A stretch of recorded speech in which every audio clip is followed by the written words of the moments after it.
कितनी हलचल, कितनी गति, कितनी आवाजें, कितने रंग, कितनी मशीनें, कितनी गाड़ियां। इन सब को देखते रहो तो समय का पता ही नहीं चलता। कितने आदी हो गए हैं हम इस जीवन शैली के। सॉरी सर, लेट हो गई। एक्चुअली मेरे घर की बिजली चली गई थी। आपको फोन कर रही थी लेकिन कांटेक्ट नहीं हो पा रहा था। देखा आपने, अगर थोड़ी देर के लिए भी इन चीजों में से कुछ भी न हो तो जीवन में कितनी बड़ी मुसीबत खड़ी हो जाती है। लेकिन जरा सोचिए, एक वक्त था जब यह सब कुछ नहीं था। एक के बाद एक आविष्कार होते गए और जीवन बदलता गया और आज हम यहां तक पहुंच गए। लेकिन इसमें हजारों सदियां लगी है, या यूं कह सकते हैं कि हम अपने पुरखों की हजारों पीढ़ियों के कंधों पर खड़े हैं। राधिका, चलो आज हम अपने अतीत के बहुत ही दिलचस्प सफर पर चलते हैं। हाँ सर, लेकिन पहले इन्हें ये तो बताइए कि हम ये सब क्यों कर रहे हैं। ऐसा है कि हर अक्लमंद आदमी अपने अतीत से बहुत कुछ सीखता है। भविष्य को हमेशा अतीत के संदर्भ में देखना चाहिए, तभी हम अपने भविष्य का सही अंदाजा लगा सकते हैं और उसके लिए अपने आप को तैयार कर सकते हैं। सर, आपने अभी कहा कि हम पिछली सैकड़ों पीढ़ियों के कंधों पर खड़े हैं, तो ये सब शुरू कब हुआ होगा?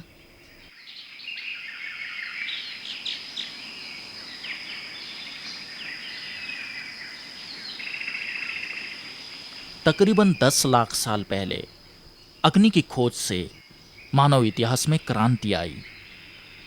उन दिनों मानव अन्न की तलाश में शिकार करते हुए इधर उधर भटकता था, लेकिन साथ ही साथ अपने आसपास के प्रकृति से वो लगातार कुछ न कुछ लेता रहा, सीखता रहा और अपने जीवन को आसान करने की कोशिश करता रहा।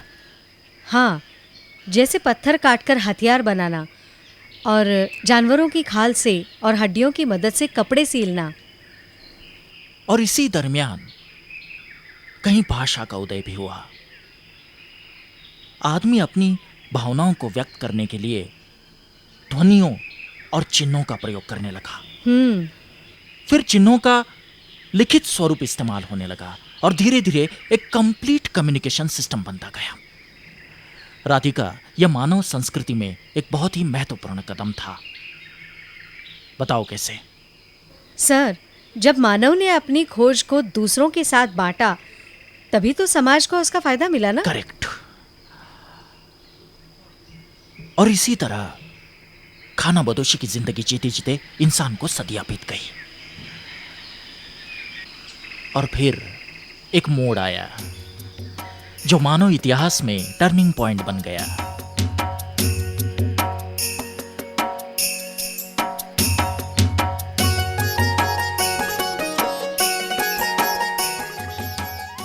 एक बीज किसी ने फेंका, उसकी तरफ न रुककर देखा।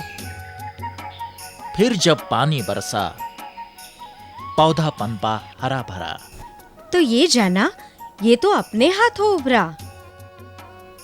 मैं फिर बदला।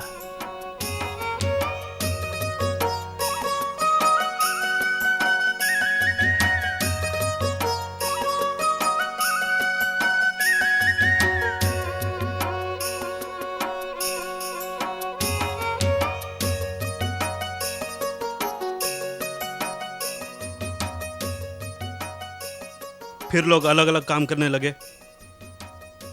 कोई मिट्टी के घड़े बनाने में माहिर हो गया, कोई चम्हार बन गया, कोई कपड़े सीने लगा।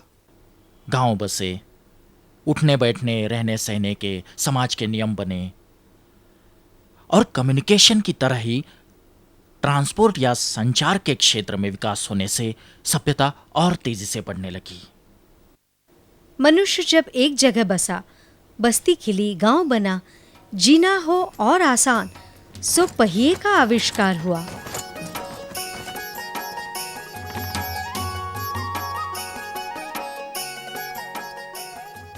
तुमने गौर किया कि ट्रांसपोर्ट और कम्युनिकेशन प्रगति के कितने प्रभावशाली माध्यम सिद्ध हुए? जैसे जैसे भाषा, संचार और वहन के माध्यमों का विकास होता गया, वैसे वैसे मानव प्रगति के मोड़ और करीब आते गए।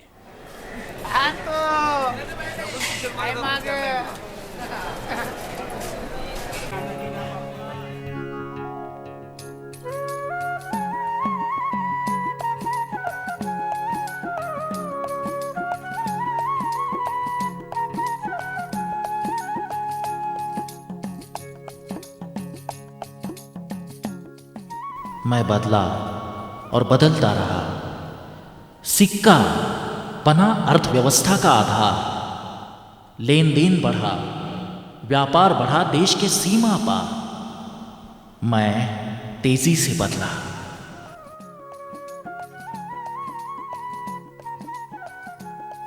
एक और वैज्ञानिक क्षेत्र में प्रगति हो रही थी।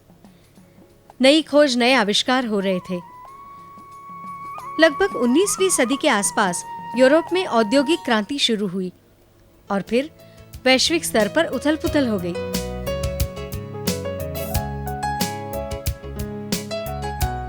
मनुष्य ने प्रकृति जाननी चाहिए, समझी भाप और बिजली, बनाए यंत्र, समेटा बल, हुआ तैयार जीतने कल। औद्योगिक क्रांति के कारण फैक्ट्रियां बसी, शहर बसने लगे, गांव में खेती करने वाला मजदूर शहर आने लगा। इकट्ठे बड़े परिवार बंटकर दूर दूर स्थित हो गए। युग आया ऐसा जिसमें गतिमान हुए संपर्क और संचार। जो कल था वो आज पुराना, जो आज उचित वो कल बेकार। बढ़ी परिवर्तन की रफ्तार। कई साल से हम एक ही तरीके से खेती करते आए थे। जब बारिश अच्छी हो तो फसल अच्छी, नहीं तो फिर घाटा। पर जब मेरा बेटा खेती के कॉलेज में पढ़कर आया तब उसने सिंचाई के नए तकनीक अपनाए, नई नस्ल के बीज आजमा कर देखे। अरे पिछले साल वो हवाई जहाज में बैठकर फॉरेन के किसी खेती प्रदर्शन में हिस्सा लेने भी गया था। हमारे यहाँ औरतें सारी अनपढ़ी तो थी पहले, पर जब सोचा कि आसपास इतना सब कुछ बदल गया, बिजली आई, खेतों में पंप आया, टीवी आया, और क्या कहते हैं केबल, वो भी तो है, पर हम वही के वही। तब हमने मिलकर पढ़ना शुरू किया और अब हमें लिखना, बैंक में पैसा जमा करना सब आता है। अच्छा लगता है। 5 साल पहले मैंने जब अपना ग्रेजुएशन पूरा किया तो अखबार छान मारकर रोज बायोडाटा लिए घूमता था। आज एक ही जगह बैठकर इंटरनेट पे रजिस्टर करो तो दुनिया के किसी भी कोने में मनचाही नौकरी मिल सकती है। अभी इस पोस्टमैन को देख रही हो ना तुम? कम्युनिकेशन के क्षेत्र में हुए बदलाव पर नजर डालो।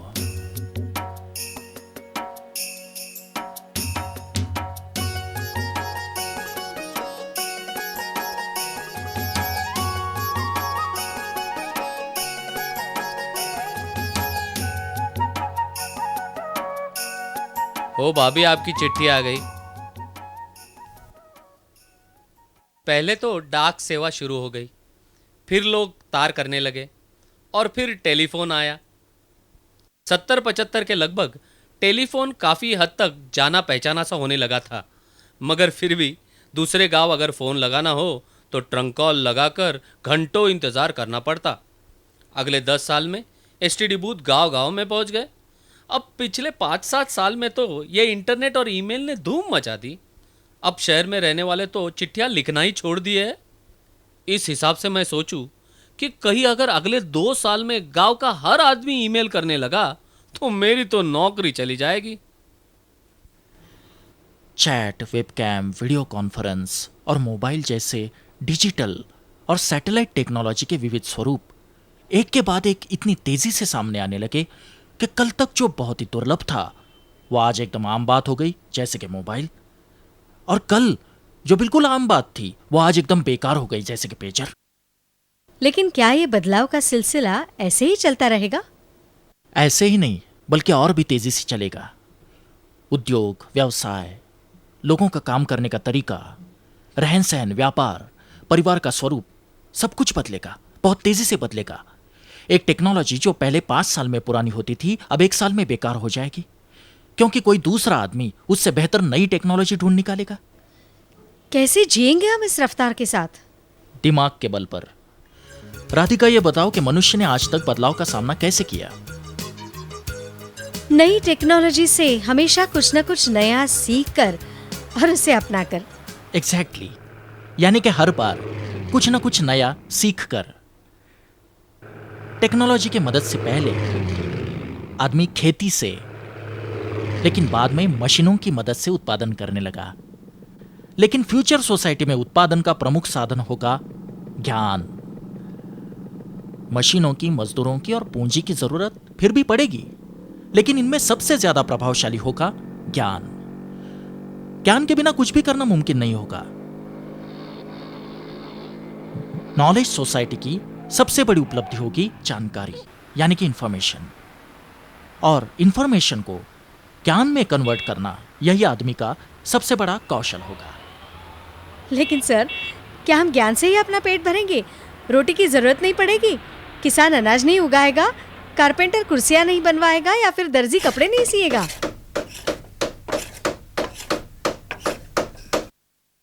सुतार अब भी कुर्सियां बनाएगा, लेकिन वो किसी कॉलेज से डिग्री लेकर आया होगा और अमेरिकी मार्केट के लिए इटालियन डिजाइनर ने डिजाइन की हुई कुर्सियां बनाएगा। किसान अब भी खेती करेगा, लेकिन वो शायद ऐसा तंत्र अपनाएगा जो इजराइल के किसानों के साथ चैट पे बातें करते करते सीखा हो, और शायद अपना यील्ड, अलग अलग बाजार के भाव इंटरनेट पर देखकर भेजना पसंद करे।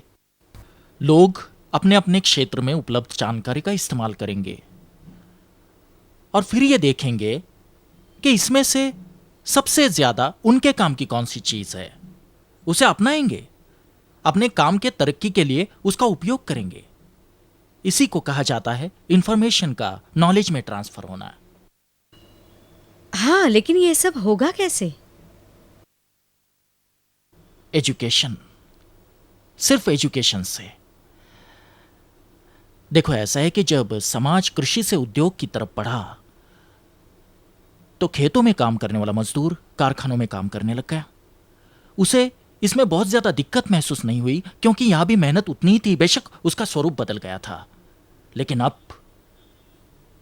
नॉलेज सोसाइटी में आदमी को फिजिकल लेबर से इंटेलेक्चुअल लेबर की तरफ जाना है।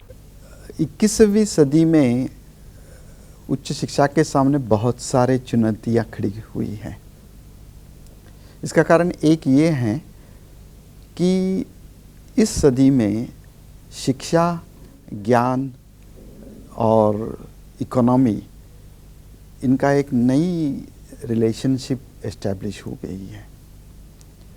जो विकसित देश हैं उन्होंने ज्ञान का परिवर्तन अलग अलग प्रकार करने शुरुआत की है। हालांकि ज्ञान का वो अर्थव्यवस्था में उसका परिवर्तन कर रहे हैं। इसी कारण 21वीं सदी में ज्ञान ही यूनिट ऑफ करेंसी बन गया है। और ज्ञान तो शिक्षा से ही जुड़ा होता है। और उच्च शिक्षा का एक महत्वपूर्ण कार्य ये है कि ज्ञानी लोगों को तैयार करे। हालांकि भारत में जो शिक्षा दी जाती है वो एक प्रकार से परिपूर्ण शिक्षा होती है, क्योंकि शिक्षा का दो उद्देश्य होते हैं। एक तो जैसे मैंने कहा कि इकोनॉमी से वो जुड़ी हुई है, लेकिन दूसरा उद्देश्य ये है कि माइंड की डेवलपमेंट होना।